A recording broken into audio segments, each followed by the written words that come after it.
Қасиетті жұмада небәрі 15 минутта дайын болатын аштықсыз өте жұмсақ үлпілдек бауырсақ және де жеті нан рецептісімен бөлісемін. Бөлме температурасындағы айранға ас содасын салып жақсылап араластырамыз.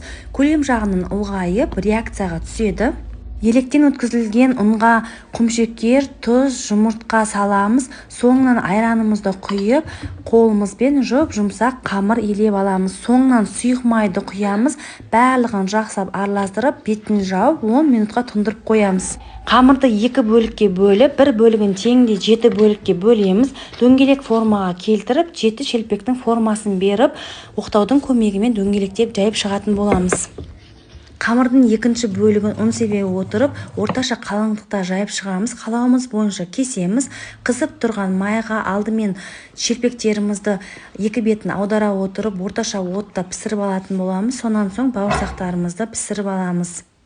Жүрекке шуақ шашқан Имангүлі, қорғайды адамдарды ойдан түрлі, күндердің сұлтаны боп саналатын, дұғалар қабыл болсын жұма күні. Аумин.